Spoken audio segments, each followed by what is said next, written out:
got here in August of 2009. I was a 26-year Navy Supply Corps officer, retired, went to work for BAE Systems, a defense contractor. I was working for them for about 16 years, and then I saw the opportunity for the acquisition executive position that Mr. Kenny holds. And so I figured I'd apply for that, and I was fortunate enough to get that job. I had that job for 11 months, and then the deputy commander position opened up. We have 5 different business units, 5 supply chains, and there's never a dull moment here. There's always something going on in one of those supply chains. We touch the lives of every soldier, sailor, Marine, airman, and Coast Guardman every day with all the different commodities that we provide. So I could go down to each supply chain and think of probably a key event that happened. One thing that comes to mind is 2017 Hurricane Irma and Maria, and hit Puerto Rico pretty bad, wiped out their electrical grid. We worked with the Army Corps of Engineers and provided over 30 million pieces of equipment, about $260 million worth, and that was a big event. Syrian refugees, and we provided food for them over about probably a year periods of time.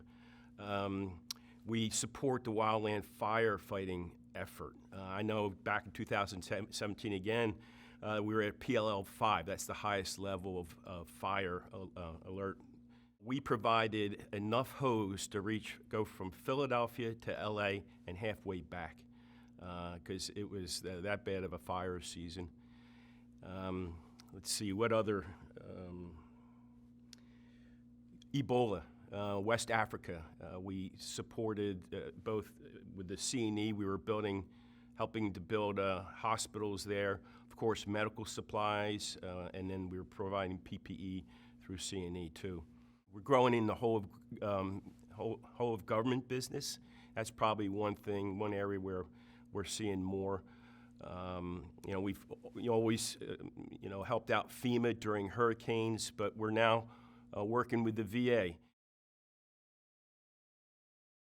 Yeah, I think it was about March of 2020 when it really kind of hit us, and it was natural that we would be involved because of the medical supply chain. We have the medical prime vendors that we started to tap into immediately, but quickly demand outpaced supply, and we had to look elsewhere. We weren't located on the base for 24/7, but there were people that were online, ready to react on 24/7 availability. It was pretty crazy. I was able to take a number of industrial hardware personnel and move them into medical. I think I moved about 40 total into medical. Then I was able to get some support from my peers at Aviation and Land and Maritime to kind of backfill those folks so we can continue the industrial hardware mission while we had those folks working in medical. But it was a real challenge in those early days, working a lot of long hours and trying to figure out where we're going to get the material we needed. Shipping that PPE to nursing homes when there was a lot of people dying was an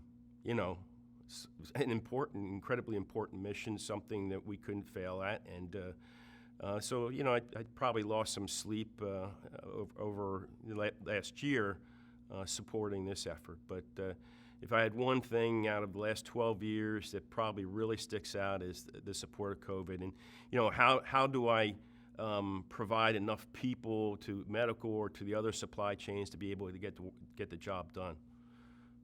Where am I going to find the resources? We provided PPE and supplies to the ships that went to California and New York.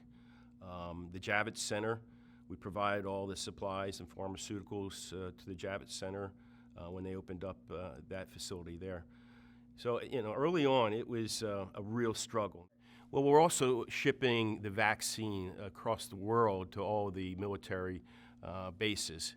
We started out with the Moderna vaccine and then started shipping the Johnson & Johnson vaccine, Janssen. And now recently, because they want to be able to vaccine some of the younger folks, the 16 and 17-year-olds, we're starting to ship the Pfizer vaccine. Didn't start out with the Pfizer because you got to ship it at minus 80 degrees Celsius, which is a little bit more challenging to do that. But yeah, we have that mission too, where we're shipping vaccines across the world. The other things too, we got a call from the task force, the White House task force, that they wanted to provide material to nursing homes, PPE, masks, gowns. So the fortunate thing about our construction equipment contracts, we have a spec ops contract, fire emergency contract.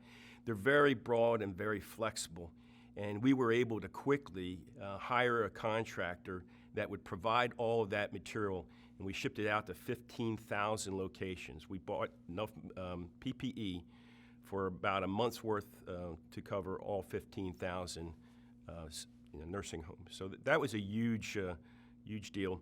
Our clothing and textile organization, there was a big need for gowns, so they wrote a contract. I mean, initially we got over about 120 proposals that we had to go through. So we got some help with that. We broke it down into different teams to look at each of those proposals and decide who we were going to award those contracts to.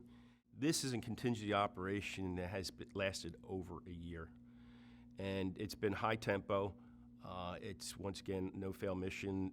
We're not just supporting the Department of Defense, we're supporting the country. I mean, I have never worked with such a hardworking, dedicated, talented, and creative workforce in my life, and they truly take to heart supporting the warfighter.